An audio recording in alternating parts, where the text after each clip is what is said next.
Okay. Theme song in 3, 2.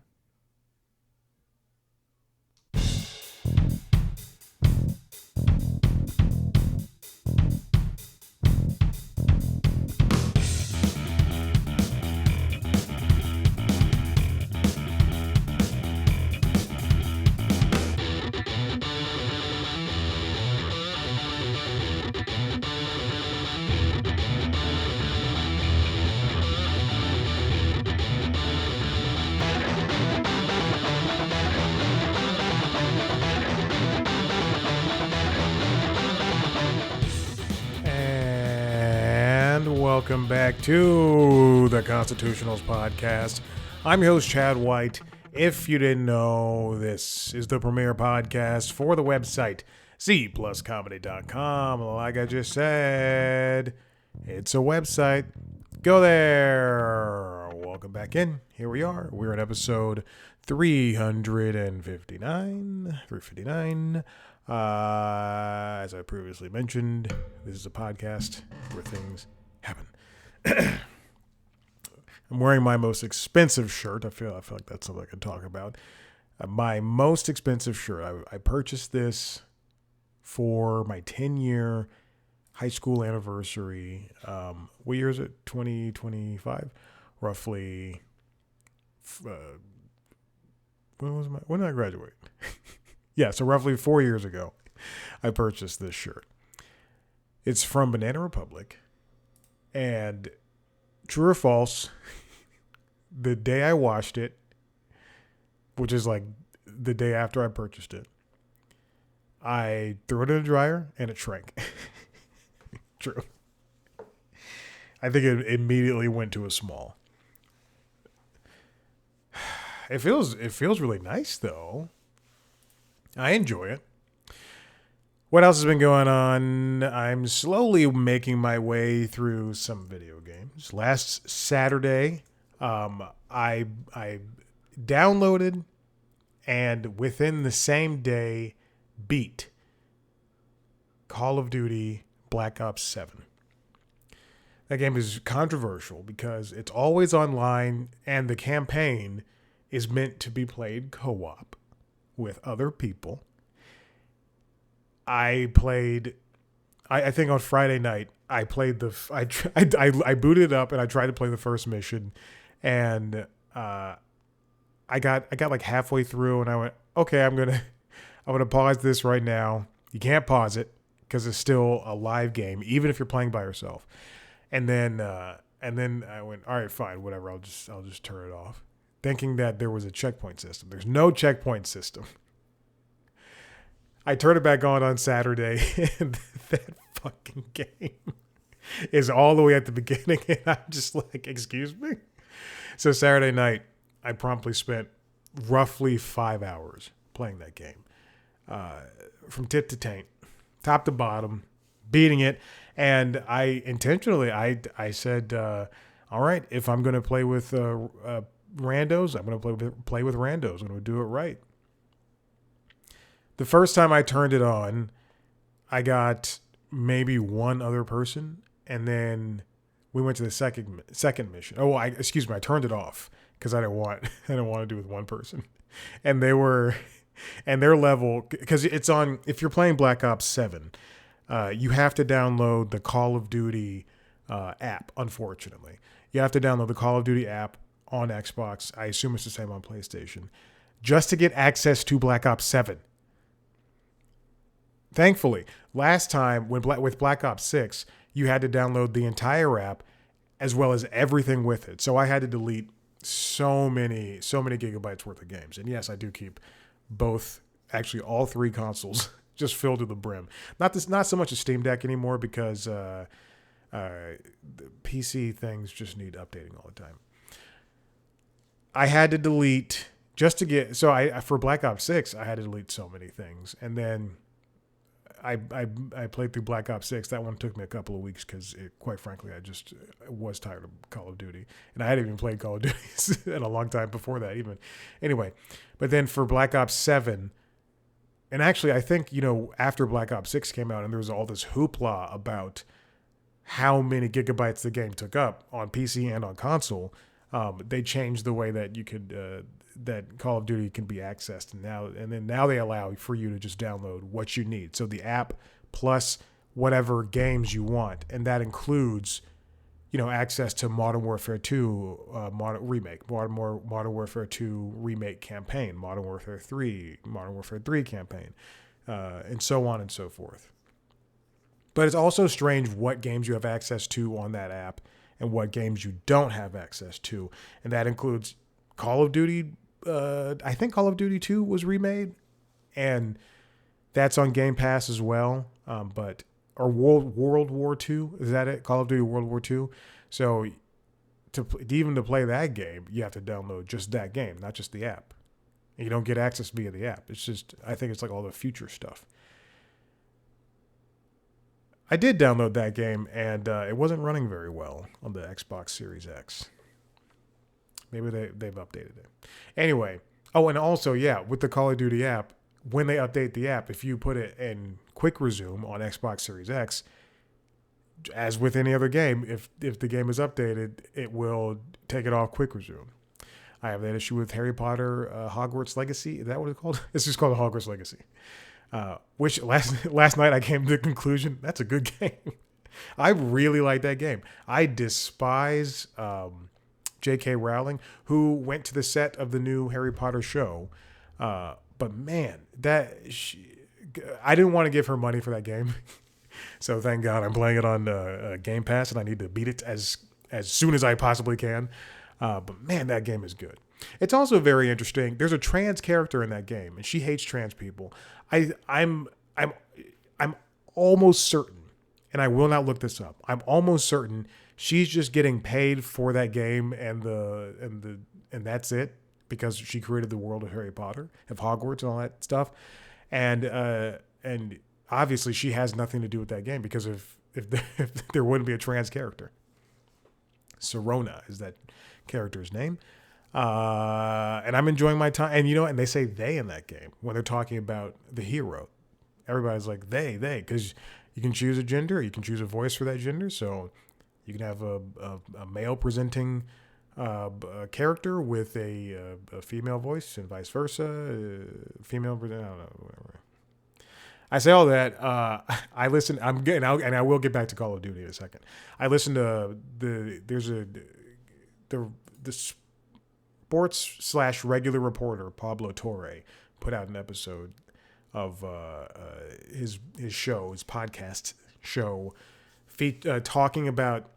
It was a feature length episode talking about Riley Gaines, the young woman who was beat by a transitioned person in water sports, even though they both came in 5th place.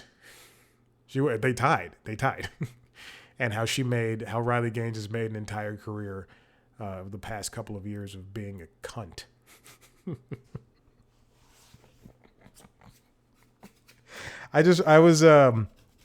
Trump. This is not a political show. And I truly don't like cursing in this show. I love it. But Trump called a reporter a piggy. He keeps getting away with these things. And then Pam Bondi, I just saw an article, his White House press secretary. I just saw, and that's what she is. She's a woman and she's a press secretary. and I just saw Pam Bondi, say it was fun. Like she just responded that like, oh, it was funny. Don't worry about it. Blah blah blah. She defended him and all that stuff. And I immediately thought, what if I somehow got an interview with her? Because I get people. And then the moment she sat down, I go, hi, how you doing? She goes, hi. I go, quiet piggy. Every time she talks, quiet piggy. I think that'd be very funny if I did that. Anyway, back to Call of Duty, Black Ops 7. It's just it feels like a mess. There's been complaints about Activision using AI assets in the game. I didn't pay attention long enough to the campaign for that. Truth be told, I downloaded the game and I had it on my Xbox for 24, and if I had it for more hours, it was at most 30 hours that it was on my Xbox. I downloaded the game, and then as soon as I beat it, it was like 12. It was like 11:30 or midnight last Saturday, and we beat the game. I saw the credits roll. Couldn't skip through the credits, first of all. Finished the credits, and then I deleted the thing, turned it off, and went to bed. I wanted to get through that game as quickly as possible. And the thing is, for the campaign, because I don't play multiplayer, I don't want to do Warzone. They also have an end game component where you go back to this open area, and you go back to this open area called Avalon, and you and a team are able to go through this sort of, I don't want to say roguelite section, wherein, everything is like this entire map. You have all of these different missions, and you have to clear out these zones. And if you die, then you lose all your progress, and you have to be evacuated within 45 minutes or something like that. I have no interest in doing that. I don't want to play with other people. I don't like doing multiplayer things. I play a lot of single player games. Currently, I'm playing. I went back to God of War on PS5. It's taken me forever to get through that game. I'm playing Hogwarts Legacy, and now Pokemon Scarlet and Violet, the first DLC, The Hidden Treasure of Area Zero. No, is that the first DLC? Oh, that's the entire name of it. I'm playing the Teal Mask. That's part 1. And then Mario Kart 8 Deluxe Booster Course Pass. Of course, I'm trying to beat that before I get Mario Kart World.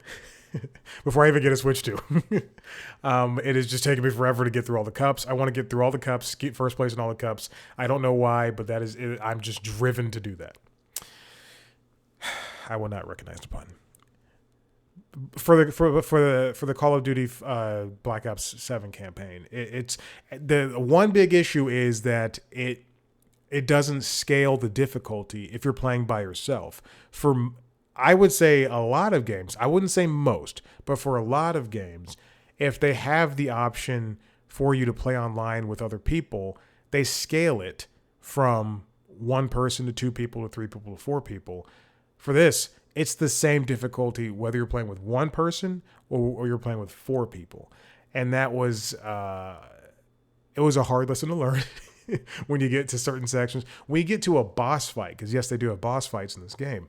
When you get to a boss fight, it's tough when it's just 1 person and you're trying to take down these enemies with, there's a fight with a giant tree. I was not paying attention. Oh, a giant, like a 3-headed piranha style plant, like a Mario piranha plant, 3-headed piranha plant that's spewing out different things, plus is calling up the undead. You've got to shoot tiny little spores, and it's shooting things at you, and then the zombies are coming after you, spiders are coming after you. Oh my gosh, it was just... And even though I didn't have a microphone, but 2 of the guys I played with did, and they would talk. Also, sometimes people were just like leaving after missions. Sometimes we get through like 2 missions together, and then they'd be like, "I'm out." They wouldn't say anything, and then you get 2 more people, or you get 1 more person. There were some missions where I played with 2 people. Some missions I played with 3 people. Some missions I played with 1 other person. And then when you die, people can join or leave. But man, but there's a lot of guys. I don't know, just like there's a lot of guys doing the same thing I was doing. Because I think there was like 1 guy I played the majority of the game with, 1 or 2 guys, and they like truly we just stayed together because it was just let's just get through this and get it finished. Oh man, and it's. And and the reason why I played the campaign was 1, because I thought it was going to be a campaign I could do by myself. But 2, I'm not an achievement hunter person. I'm not someone who's going to go out and do achievements on purpose. But it feels gratifying to play the Call of Duty campaigns, which are campaigns I know other people won't play, and get rare achievements because other people won't play them. And if the less people get the achievements, the more rare it is. And even if more people come and get those achievements, you still have that rarity status. And I think it's so great. And Milo Ventimiglia was in the game. Some other people were in the game. He was the most recognizable, and it tied back to other Call of Duty Black Ops campaigns. I can't tell you which ones. Don't ask me. Don't ask me to know. But I know I've played 1 and 2, which he was in 2 apparently, and then I played 6. I think 4 was no campaign at all. I couldn't tell you. I don't know. I don't know. And then there's the Modern Warfare stuff, and you time traveled, and you just this very much suffers from the not just even sequel status, but just wanting you to know things across the entire Call of Duty universe. It's the same issue I have with, and look, this is a game I wanted to love, but I just couldn't. Metaphor Refantasio, Tazio, whatever it's called. It's from the same company, Atlas, as Paramount, excuse me, Persona. The Persona games, I love Persona 5 Royal. I hate ranking things. It is definitely in the top 5 games I've played in my entire life. I've played a lot of video games. I do not like a lot of RPGs. That was my first JRPG, besides, Pokemon or other like Americanized stuff. But man, Persona 5 Royal is so good. It's so good. And I did everything in that game. I got the best ending, and I love it. I love that game, and I will go back and play it. But Metaphor Refantasio just and it just like Call of Duty Black Ops 7, it does something I like where it throws you into the world, but it expects you to know everything, and that just I couldn't get past. I was like, oh my God, they're saying these words in Metaphor, like, oh, what is this? A paradigm? Who's the and the who? All right. Let's get into the stories. This comes from NPR. It's written by Mandalit Del Barco. Theater owners watch closely as Warner Bros. Discovery sale looms.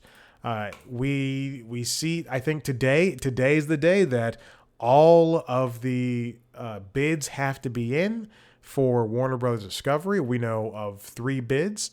One's coming from Paramount with David Ellison, as well as he was at the dinner for Trump and the Saudi prince who killed Jamal Khashoggi, has public executions, has public crucifixions, treats women poorly, just a whole bunch of things. He was at that dinner alongside Cristiano Ronaldo. I had no idea Cristiano Ronaldo was a big piece of shit, but he is. And Tim Cook, who continues to be a big piece of shit.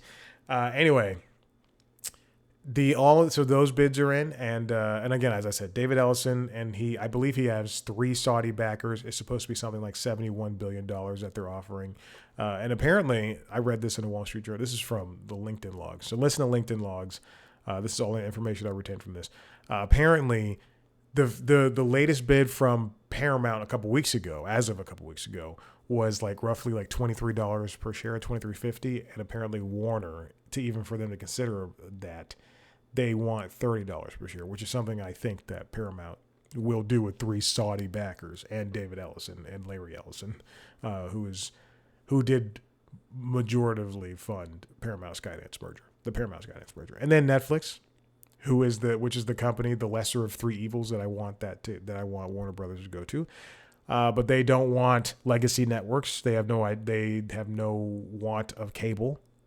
And then there's Comcast Universal, NBC Universal, which in my eyes, no. They're complaining that that Netflix would be a monopoly, but that'd be even more of a monopoly. Paramount would be even more of a monopoly. Paramount Skydance.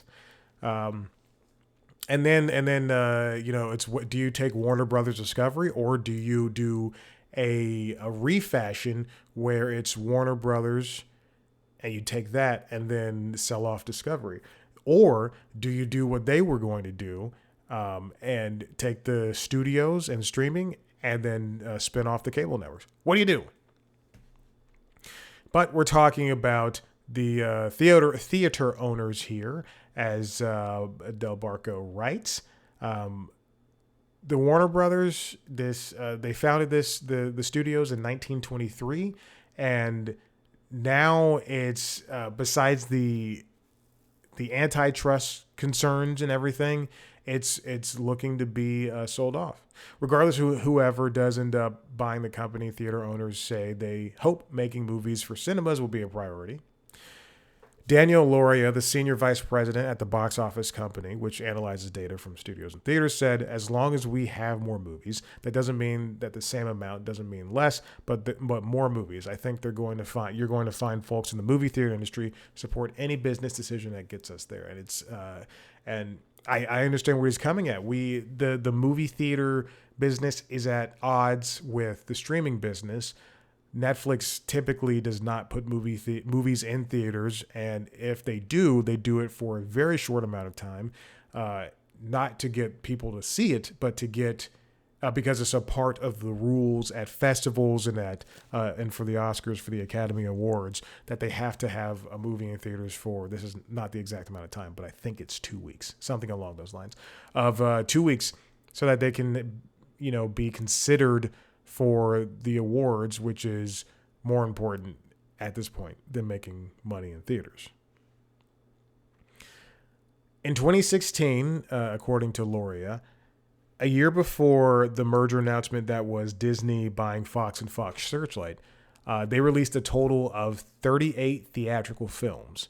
This year, that the consolidated studios released 18. And we can see the lack of movies in theaters right now. If I go to Atom Tickets and I pull it up here, if you're watching the video, you'll see me pull it up. If I go to Atom Tickets, I can see there are small movies like Jay Kelly, which is from Netflix, playing in theaters. There's also Rental Family, but then we have Wicked for Good and Now You See Me, Now You Don't, and Predator Badlands and The Running Man. But years ago, you'd be every single week you'd be fighting to see a big movie. And what's there to look forward to at this point in time? Well, you've got Avatar, Fire and Ash, that's coming out in December, Zootopia 2, and you've got a handful of smaller movies that aren't necessarily there to be in contention with Avatar. I will say this, in Zootopia 2. I will say this. I'm not the biggest anime fan. I watch all the boring anime like Pokemon and Dragon Ball. But when you have Jujutsu Kaisen and Chainsaw Man movies in theaters, at least they get a chance to survive. You also had that Nekka 2 movie that was big in China.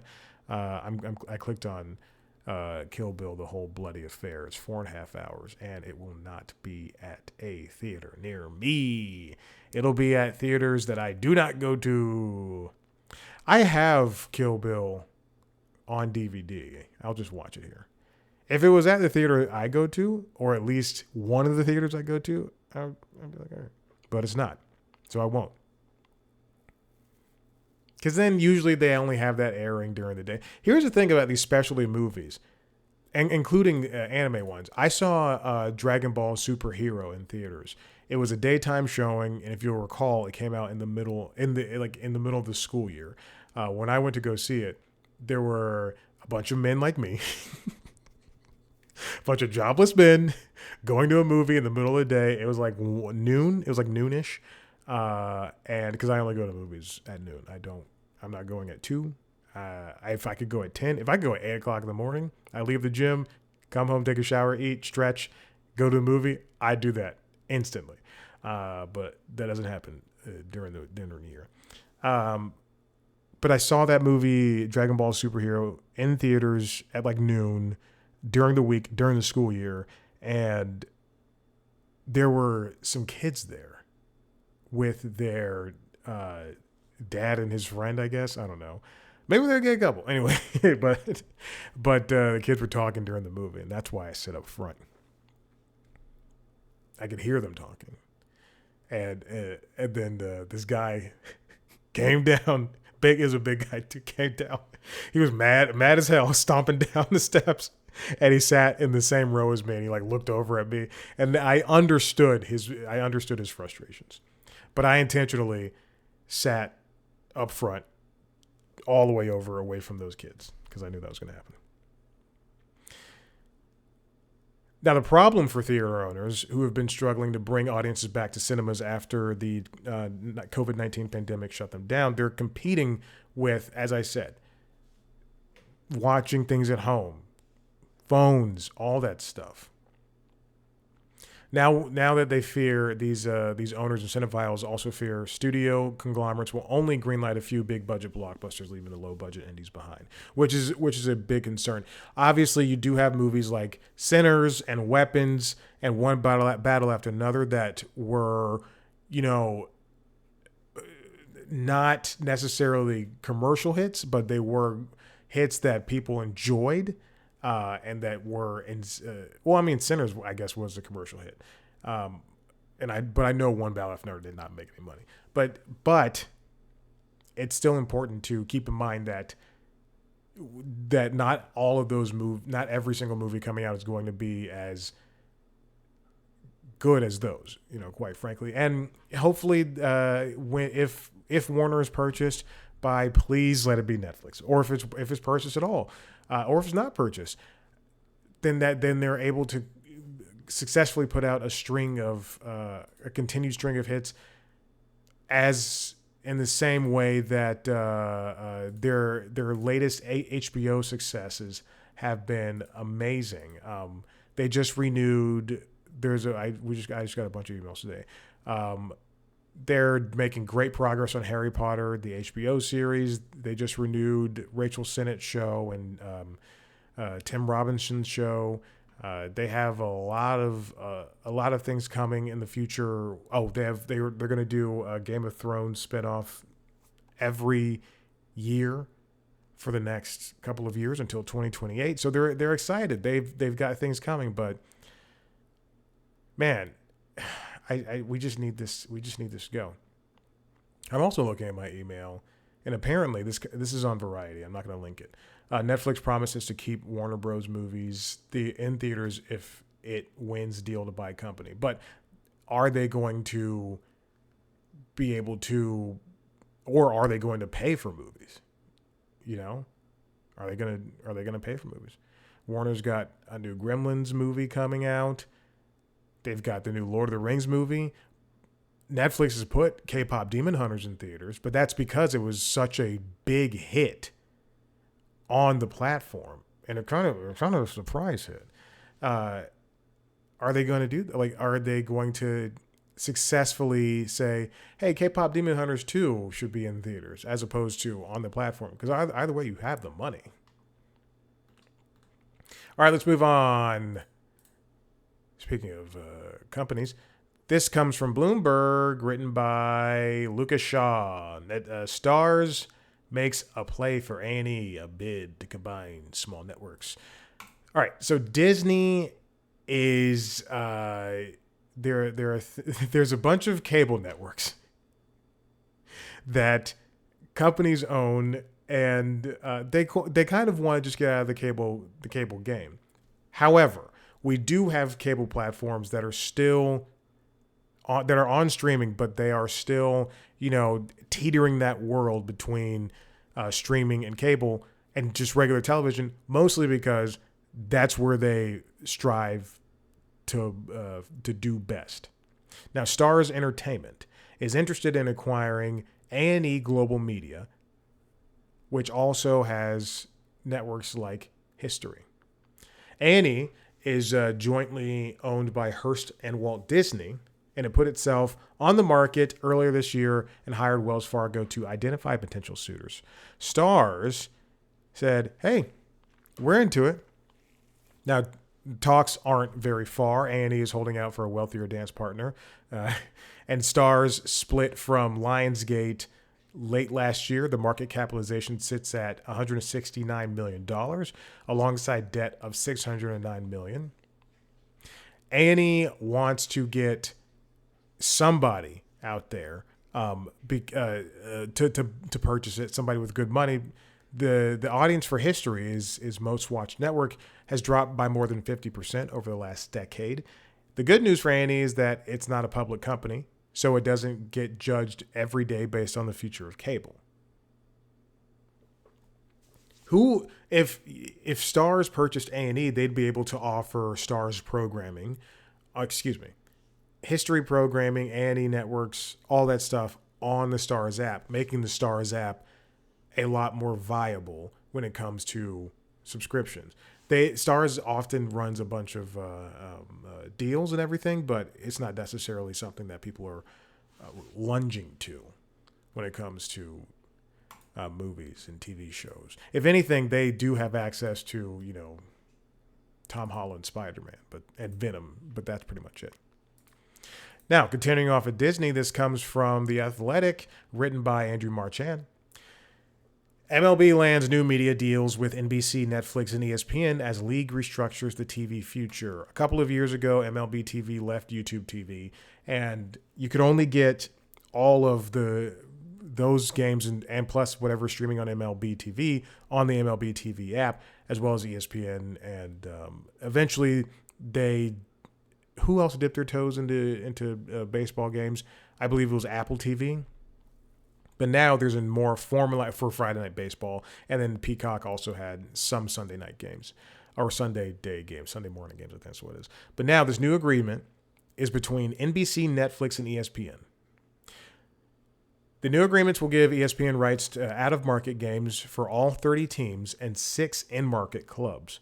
There's because I watch tennis and golf and basketball and football, and a handful, and just truly just the Braves. You see how many teams there are for the NBA, and then you see how many teams there are for NFL, and I just think 30 teams on MLE is not that much. It's not that many. NBC Peacock will become the new home on the first round of the playoffs, and Sunday Night Baseball, while Netflix will showcase the standalone opening day game in prime time, the Home Run Derby, and the Field of Dream games. The Home Run Derby is a part of the All-Star Weekend, and typically that is packaged wherever the All-Star Weekend is. The opening day game, I can't remember where that game has usually aired, but it's safe to assume it was on a broadcaster or just ESPN. The Field of Dreams game, I know for one, that game was so hard to schedule on television, mostly because there's other competition surrounding it at that time. The last one, I didn't see it was on until like the day it happened. And that was on ESPN, and even still, I think it was just not in a good time. So having those three things, the Home Run Derby is the best part of All-Star Weekend for me. So having those three things on Netflix is a pretty big deal. The 3-year agreements were a direct result of ESPN opting out of the final 3 seasons of its contract in February, which I thought was going to be end of baseball on ESPN like altogether. I thought, oh, well, Disney's no longer in the baseball game. ESPN was due to pay around $1.65 billion over the next three seasons, but wanted to restructure its arrangement, including Sunday Night Baseball, the first round of the playoffs, and the Home Run Derby. After the opt-out, there was an acrimonious period in which MLB Commissioner Rob Manfred called ESPN, quote, a shrinking platform in a memo to team owners. Then a long period of negotiations led to the announcement of deals that would begin in about 4 months. Sources briefed on the agreements said NBC Peacock is expected to pay around nearly $200 million per year, while Netflix will dole out $50 million per season. Just for those 3 games. And it seems like it would be worth it because they will get eyes on the platform. And then when you get eyes on the platform, then, hopefully before or after the game, people go, oh, let me just watch K-Pop Demon Hunters. Let me watch WWE Monday Night Raw. MLB will receive almost $750 million per year in total over the next 3 seasons.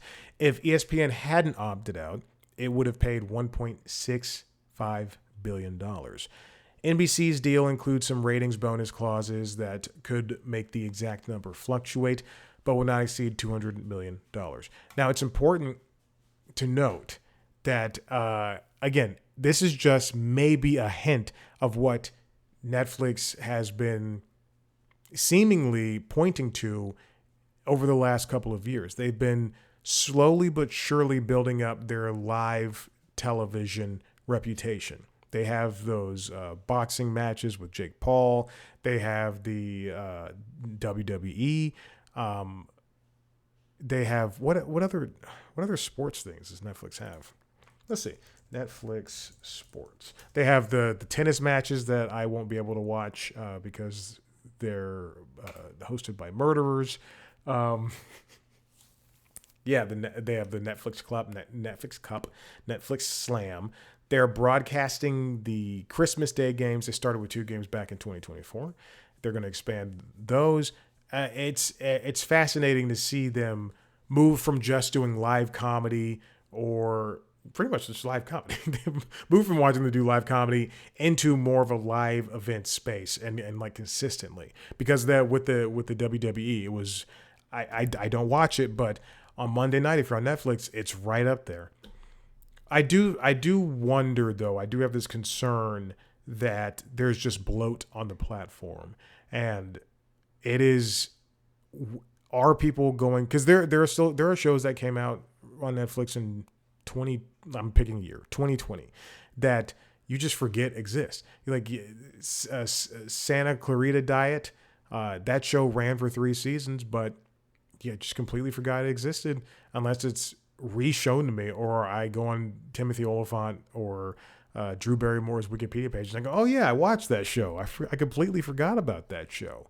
It's a show about Drew Barrymore being a zombie. So will this be good for sports in the long run? We have Apple TV picking up not just its Friday night baseball games, but then they seem to do well with the American League Soccer. And then next year, F1's going to be streaming on Apple TV for everybody. I don't know if you have to pay for it. I never have confirmation on that. And then, but on the other end, Peacock, that really turned into sports, steered into sports. They just relaunched NBC Sports Network, and it's now available on YouTube TV. Is that something that, were they getting good ratings on Peacock?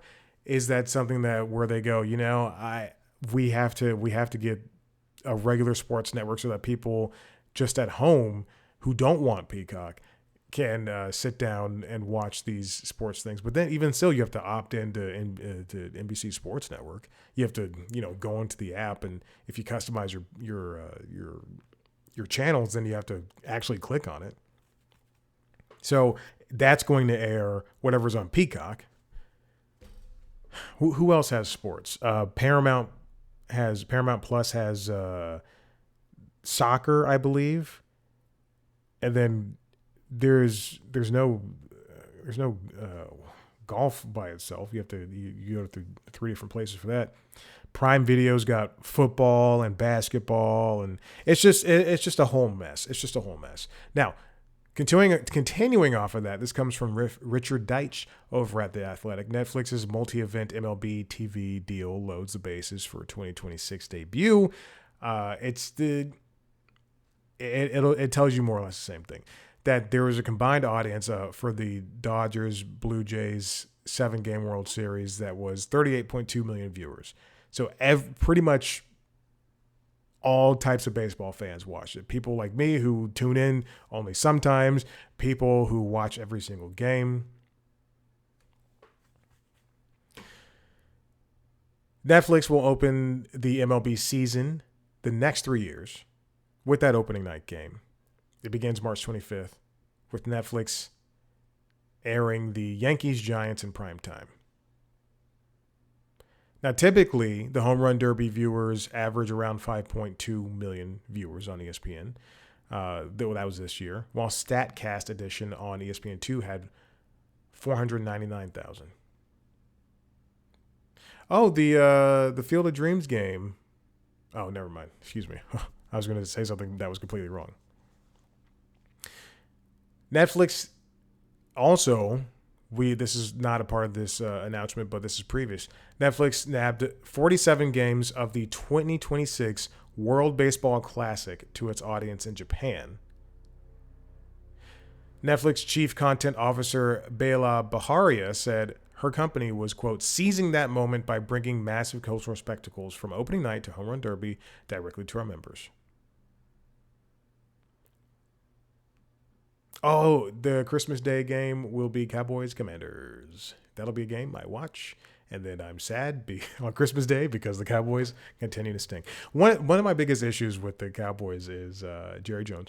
Another one of my biggest issues is Dak Prescott. But one of my third biggest issues is that they won one game on Sunday. And suddenly the entire team is like, we're playoff contenders. No, hold on. You're 4-5-1. Calm down. In my eyes, you're 4-6. Let's just chill with that. Don't worry about the playoffs. Just worry about next week. Worry about Thanksgiving Day. On the subject of Netflix's grand ambitions, Moffat Nathanson, which provides trends in media communications and technology to institutional investors, has always had a guiding principle when it comes to the company. Watch what Netflix does and not what the company says. So what this reveals, once again, from Richard's perspective, is that Netflix is prepping for what looks to be a deeper investment in MLB when the World Series and other rights become available at the end of this current deal. And yeah, that is a very good assessment from what could possibly happen. This company, while they do like to take big swings, I'm not looking for the pun there, but while they do like to take big swings, they often sort of tilt their hand at what they want to do. Even though they have this giant market cap of billions of dollars in their bank account and people are continuing to subscribe and pay for Netflix services, they often will take small baby steps when it comes to these big ideas and deals that they want to do.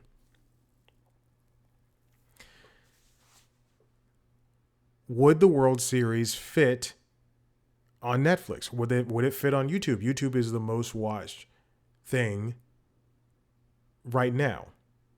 I don't think TikTok will overtake it because you can put YouTube on your television, but we'll see. You can have 10-minute clips on TikTok now. The idea would be that if MLB wants a partner that can serve as a tentpole for all of its inventory, a streamer is a logical way to go. With revenue and reach as the twin goals of sports leagues, the circulation of the biggest streamers such as Netflix and Amazon will be broader than the broadcast networks in the future.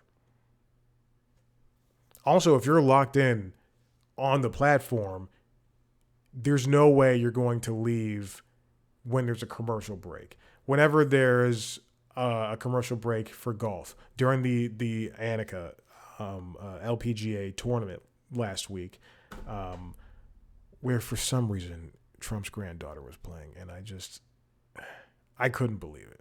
Then they spent so much time talking about her, and they also interviewed her on the grass, and I was so pissed. And she's not good. She finished last. She's not good. Like, why? I want to watch Charlie Hall, Grace Kim, Nelly Corda. I want to watch those people play. I don't want to watch some child who asked her grandpapa to get in that. It's ridiculous.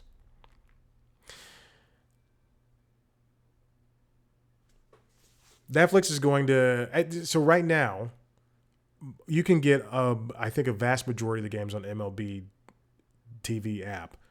But yeah, I could see this being a very big step for them. Because baseball is consistent. You know, you've got hundreds of games. and that would be something that could be constantly on the platform, as opposed to WWE, which is just one thing a week. Finally, this comes from The Hollywood Reporter, written by Alex Weprin and Winston Cho. Should your local CBS station be able to pick up shows from another network?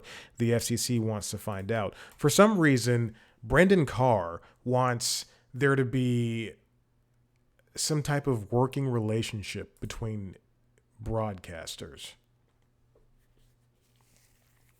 Now, Weprin and Cho write, in 1941, the Federal Communications Commission established the chain broadcasting regulations to try to break up a radio landscape that had become dominated by just four national players.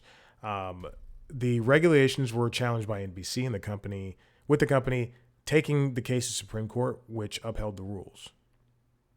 What came from that decision? Part of it was NBC divested one of its networks, which ultimately became ABC. Now, this past Wednesday, Brendan Carr cited the chain broadcasting report in a bid to have the agency scrutinize the increasingly tense relationship between national TV networks. Again, there's just four: Fox Broadcasting, ABC, CBS, and NBC, and their affiliates across the country, with the intent of empowering local broadcasters. One of the recommendations from the report was front and center. One regulation floated by the commission to address what it called anti-competitive leverage and behavior by large networks, allowing affiliates to broadcast other networks' programs and schedule their own. By that, they mean essentially, hey, ABC, this is like I'm a CBS affiliate in Kentucky. There's the ABC affiliate in Sarasota is airing 911. Let's see if we can air it. It's a little bit bigger, though. In Wednesday's filing, the FCC asserts authority on that dynamic under its powers to ensure that public airwaves operate in public interest. It says it's concerned that national TV networks are, quote, exerting undue influence or control over affiliate stations in a way that undermines the needs of their local communities. There is a part of that can be slightly agreeable. I don't know if they're fighting against Sinclair, companies like that are for the Trump administration, or others. But they're being very, very vague on this. Reverse compensation fees, which are fees that affiliates pay networks out of the deals they cut with pay TV providers.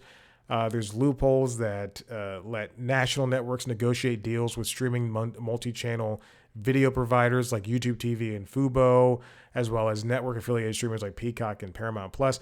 They want money and recognition for the FCC, as opposed to, and FCC wants control, as opposed to places like Sinclair having control over what is happening on their broadcast partners.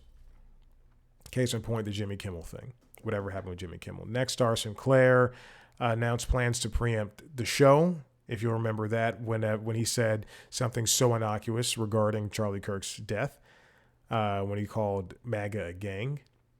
They continued to preempt it after he returned, though that was short-lived. The FCC notice raises the possibility of giving affiliates more power to preempt or replace national programming. See, when they don't agree with something that's going on or something that's said, while exploring the perceived power imbalance between national network and their station partners. It's a lot like syndication at some point, where, the episodes of the Goldbergs, I couldn't think of a show quick enough, but I know the Goldbergs is syndicated. But when that show was going into its last couple of seasons, that would air on the CW or Peachtree TV here. So I was partially wrong. Part of the information it seeks is how bargaining positions between national TV networks and local broadcast stations have changed in recent years, how affiliation agreements may be impeding affiliates' ability to maintain control over programming decisions, and the preemption of national programming by affiliates.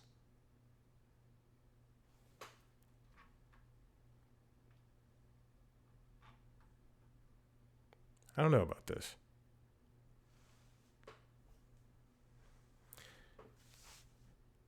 National networks like Fox and CBS appear interested in buying more stations.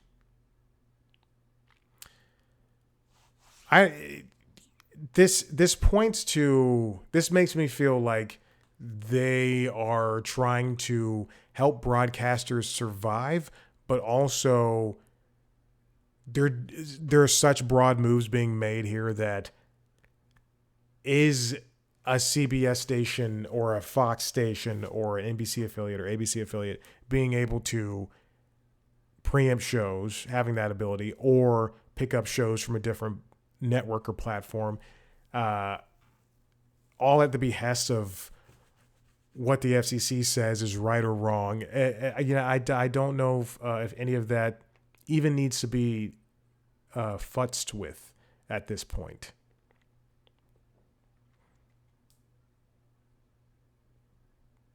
There's even, the FCC stresses that it's determined that, quote, affiliation agreements should not include provisions that limit right to reject preemptions for greater local or national importance to breaking news events or any other specific type of programming.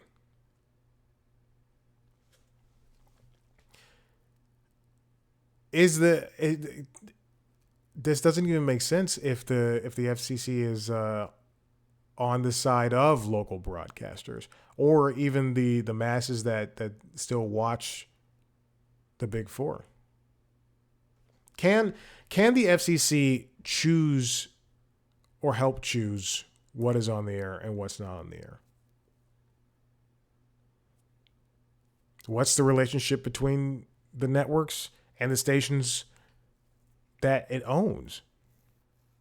Where's all this going? I don't know. I just thought that was interesting. Again, it's a very broad topic that the FCC, that Brendan Carr has brought up. Okay. Listen, if you like what you heard here, head to the website, cpluscomedy.com, where you can see me and some other things on that website. You can also, there you can see pretty much every interview I've done, with the exception of the written ones.